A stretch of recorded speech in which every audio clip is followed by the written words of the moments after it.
Hello বন্ধুরা, সবাই কেমন আছেন? আশা করি ভালো আছেন। আমিও আপনাদের দোয়া এবং আশীর্বাদে ভালো আছি। তো আজকে আপনাদের বৌদি বলেন আর দিদি বলেন ওরে নিয়ে ঘুরতে আইছি।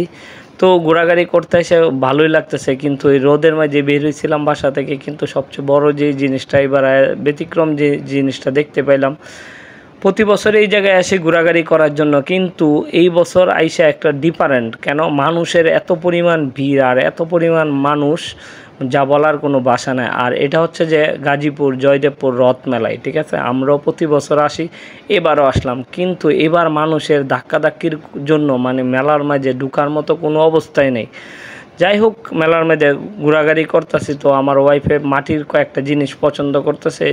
যারা আমাদের ধর্মে যারা আছেন এরা বুঝবেন, গণেশের মূর্তি দেখে ওর খুবই ভালো লাগতেছে। আর কসমেটিক্সের দোকান তো অভাবেই নেই। তারপর মাঝে যেই জিনিসটা সবচেয়ে বেশি এক লোক পিঠা বানায় বিক্রি করতেছে, মানে পিঠা বানায় বিক্রি করতেছে, মানে পিঠা কীভাবে বানানো যায় এই মেশিনগুলো, না মেশিন বলে না এটাকে, অন্য কী জানি কাজ বলে নাকি কী জানি বলে আমাদের আঞ্চলিক ভাষায়, ওইটা বানাইতেছে। আর মানুষের ধাক্কাধাক্কি কী আর বলবো, এই যে নৌকা দুলনার দিকে যাওয়ার চেষ্টা করতেছি, ভাবছিলাম যে দুলনায় উঠবো বউরে নিয়ে, কিন্তু দুলনার মানে উঠবো কি, ওই সাইডে যাইতেই পারি না, মানুষের ধাক্কায় ধাক্কায়।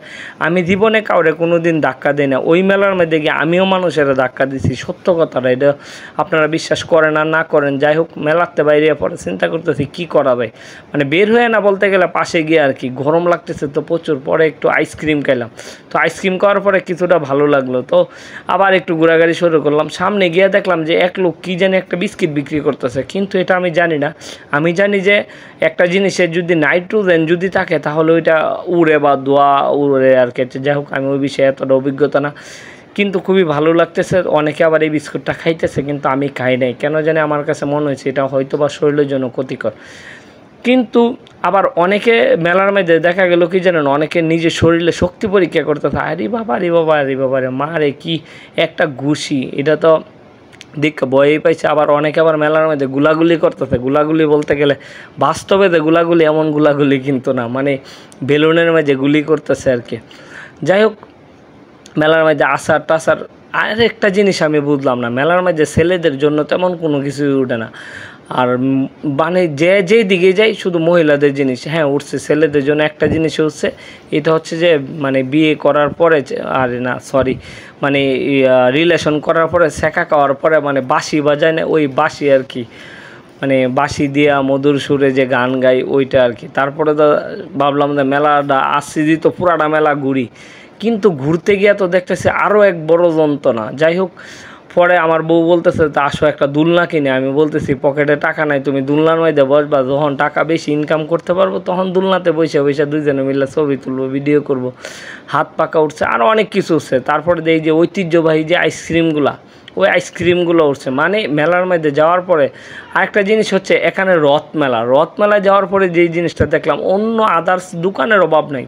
কি লাগবে বলেন, সব ধরনের জিনিস আছে, কিন্তু আমাদের ধর্মীয় যে কিছু জিনিস ওইটার দোকান খুবই কম।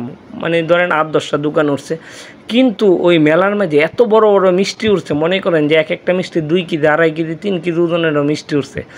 মনটা চাইছিল খাওয়ার লাগে, কিন্তু আমি আবার মিষ্টি এতটা পছন্দ না। তারপরে তো মেলাটার মধ্যে ঘুরলাম না, মিষ্টি আমি খাই নাই। গেলাম ফুলের দোকানে ফুল কেনার জন্য, বাবা রে বাবা, ফুলের দোকানদারে তো না মানে এটার মধ্যে দাম লিখে দিছে। তারপরে তো মনে করেন যে বেটা টেয়ালে কুলাইতেছেন। আপনারা ভাবতে পারেন যে আমি আঞ্চলিক ভাষায় কথা বলতেছি, আসলে আমার আঞ্চলিক ভাষায় কথা বলতে অনেকটা ভালো লাগে। আর আমার পেজের নাম নয়ন কিশোরগঞ্জে আঞ্চলিক ভাষায় আমি অনেক টাইমই কথা বলি।